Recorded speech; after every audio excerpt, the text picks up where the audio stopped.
This was the house that would change their fortunes. They could feel it.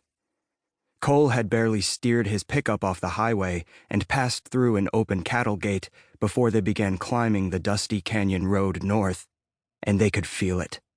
Money. Like a vibration in the crisp mountain air.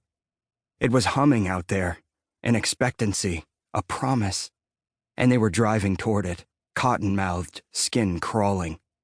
They could practically see it on the wind pushing the late summer leaves, swaying the yellowing meadow grasses, smiling down upon the dappled river water below. The whole world here looked like money. Money just waiting to be plucked up off the ground. The leaves like greenbacks, the shimmer of the water like silver coins. They needed this house, this break. They needed this work. Work for what sounded like as much as a year, maybe more. And not the thankless, back-breaking tedium they'd been reduced to for the past few years either. No, this was something to build a reputation on, a name, something to stake a man for decades. The kind of signature house a person could point to and proudly say, I built that. Me. I built that.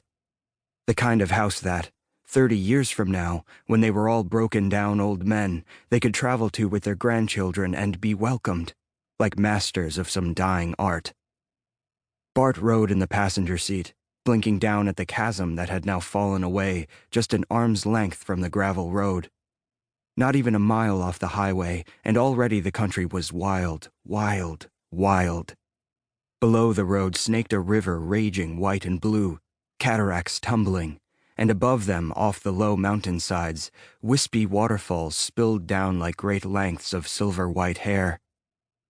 A prominent dip of chew bumped out Bart's lower lip, and by he spit into an empty Coca-Cola can. I lived here almost 20 years, and I ain't never been down this road, he said, peering over at Cole, who took the gravel track with white-knuckled respect. A blown-out tire wouldn't just be a pain in the ass out here. It would put them behind schedule for their noon meeting with the homeowner. You ever been back here, Cole?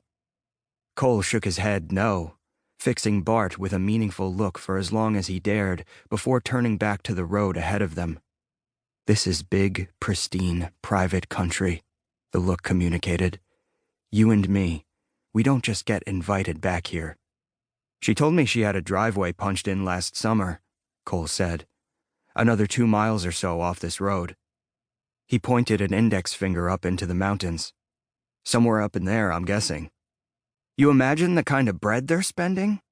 Teddy put in from the back seat of the extended cab. I mean, a 2-mile driveway? Up here? That's an Army Corps type operation. All that goddamn California money's what it is, said Bart. Hell, that state's filling up. Cheaper for them to come out here and plop a house down on a mountaintop than it is to buy a nice 2-bedroom in San Diego or Los Angeles. Cheaper to build a house in the clouds.